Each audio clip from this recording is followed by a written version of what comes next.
Friends, i4 option ज्ञान का dose unofficial channel में आपका स्वागत है। तो बहुत ही छोटा सा वीडियो और बहुत ही ज़बरदस्त लर्निंग। तो इसमें क्या होता है कि एक पर्टिकुलर दिन जब मार्केट गिर रही होती है तो उसमें ओआई बढ़ता है, ठीक है, पुट साइड में।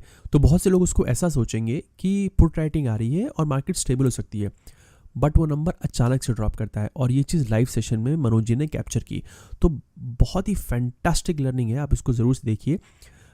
मैं इसको बीच में भी पॉज करके आपको समझाऊंगा कि एक्चुअली में क्या हुआ था, और मैं उस पर्टिकुलर डे का चार्ट जो है वो भी पोस्ट कर देता हूँ उसमें, ताकि उसमें अच्छा सा एक आपको रेफरेंस मिल जाए।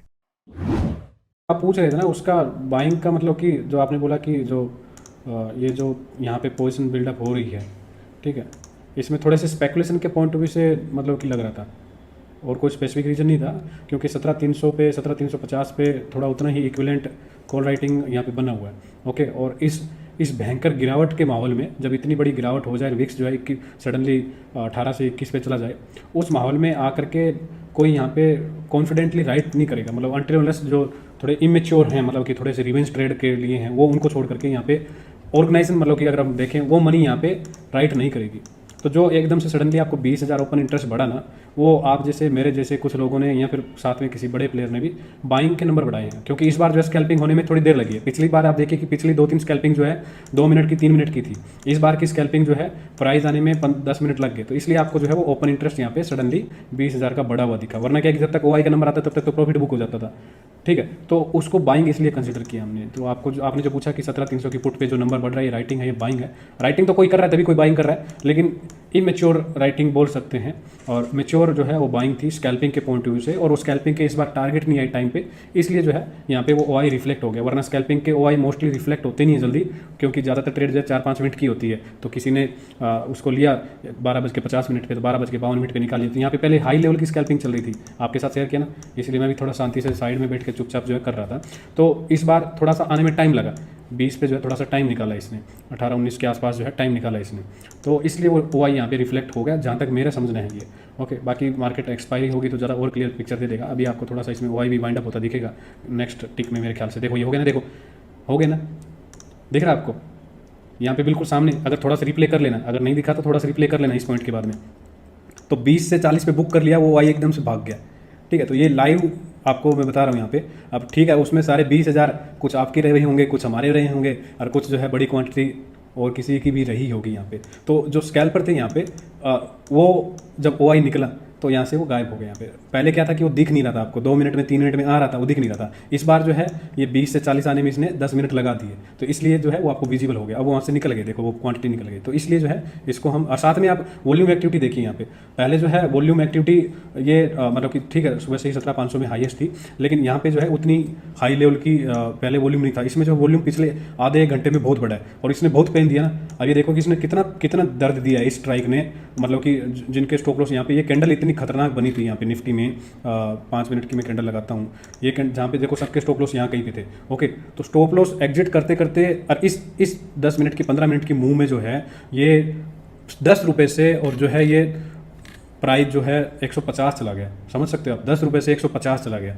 ये स्ट्राइक की बात कर रहा हूँ टोटली 17,300 की। तो इसने कितना पेन दिया आज राइटरों को, कितना पेन दिया। हमारी भी पोजीशन थी ना उसमें, हमको भी प्रॉब्लम हुई ना उसमें, ठीक है। तो अभी वहाँ पे जस्ट फॉर एग्जांपल कि जिसके 100 लॉट बेचे हुए थे, जिसके 200 लॉट बेचे हुए थे, जिसके 500 लॉट बेचे हुए थे, वो जो है अब इसमें हाई लेवल की स्कैल्पिंग कर करके वो रिकवरी करने की कोशिश कर रहे हैं, और उसी वजह से वो आपको जो है एक साथ में टाइम की वजह से वो 20,000 नंबर आपको एकदम से यहाँ पे बढ़ता हुआ दिखा, और वापस जो है वो नॉर्मलाइज हो गया। तो उम्मीद है कि ये लाइव लर्निंग जिन्होंने ट्रेड नहीं किया उनके लिए भी रही होगी, और जिन्होंने किया उनको लर्निंग गई भाड़ में, पैसा आना चाहिए वो लर्निंग आती रहेगी।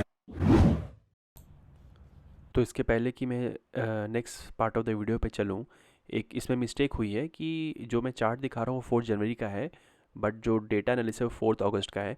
But it doesn't matter, because जो 4 जनवरी और 4 अगस्त का चार्ट है वो काइंड ऑफ सिमिलर है, और प्लस उसके बाद जो डेटा पैटर्न्स थे वो एग्जैक्टली सेम बने थे। तो इस वजह से शायद मैंने 4 जनवरी का दिखा दिया है, बट उसका कोई रिलेवेंस नहीं है, बिकॉज ऑलमोस्ट दोनों में सेम है। तो जो इम्पोर्टेंट है वो ओआई निकलने का है, ठीक है। तो आप उसी हिसाब से जो पार्ट ऑफ द वीडियो है उसको देखिएगा।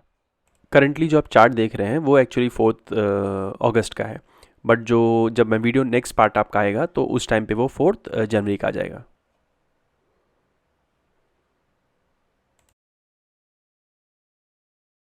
तो आप ये देखिए कि ये जो पर्टिकुलर ओवाई कम हुआ है एग्जैक्टली 2 बजे कम हुआ है। 2 बजे का मतलब है कि इस पॉइंट पे, ठीक है। तो अब क्या होगा कि नीचे से किसी को लगेगा कि भाई ये पुट रेटिंग अच्छी आ रही है और आपका मार्केट जो है वो स्टेबल हो सकता है, लेकिन उसका देखिए क्या हुआ अचानक से इतना नीचे। तो इसमें लर्निंग क्या है कि ओवाई डेटा जो है आपका 3 मिनट में आता है, ठीक है। तो आपको उसको एक तरह से ये भी समझना चाहिए कि वो क्या हो रहा है, वो एक्चुअली स्कैल्पिंग हो रही है या एक्चुअली में पुट राइटिंग आ रही है। तो ये जो इंस्टेंस था इसमें मार्केट इतने नीचे गिरने के बावजूद एक मार्केट ने हॉल्ट लिया इस पॉइंट पे और उसके बाद मार्केट ने ऊपर चलना शुरू किया, लेकिन वो स्कैल्पर्स थे जिन्होंने पुट की अपनी प्रॉफिट बुक की थी और अचानक से ओआई कम किया। तो जब ओआई घटे, ठीक, तो हमको उसको ये भी देखना है कि वो क्या बाइंग पर्सपेक्टिव से है या सेलिंग पर्सपेक्टिव से है, ठीक है। ये आपको धीरे धीरे लर्निंग करते करते आएगा। लर्निंग प्लस चार्ट मतलब कि जैसे हम बोलते हैं कि अगर मार्केट गिर रहा है और उसके साथ से ओआई बढ़ रहा है पुट साइड में, तो हम क्या बोलते हैं कि पुट के लॉन्ग बिल्डअप्स हो रहे हैं, ठीक है। ऐसा हम नहीं बोलते कि पुट के शॉर्ट बिल्डअप्स हो रहे हैं। क्यों? बिकॉज अगर मार्केट गिरते वक्त ओआई बढ़ रहा है, उसके वॉल्यूम आ रहा है, तो मतलब कोई बाइंग कर रहा है, करेक्ट। तो उसको आपको ऐसे समझना है कि हर बढ़ता हुआ ओआई पुट राइटिंग मतलब हर बढ़ता हुआ ओआई जो है वो राइटिंग सिग्निफाई नहीं करता है, और हर घटता हुआ ओआई ये नहीं सिग्निफाई करता है कि उस साइड मार्केट वापस घूम जाएगा, ठीक है। तो छोटा सा वीडियो है बट बहुत ही इंटरेस्टिंग लर्निंग है, और ये मैं इसलिए क्यों बना रहा हूँ क्योंकि ये बहुत सारी वेरिएशंस आते हैं जिसको हम एक्सेप्शंस बोलते हैं, ठीक। तो ये आपको जानना ज़रूरी है अगर आप स्पेसिफिकली सेलिंग कर रहे हैं। तो बाइंग में ठीक है, आप मोस्टली प्राइस एक्शन से काम चला सकते हो, लेकिन सेलिंग में ऐसा नहीं पॉसिबल है।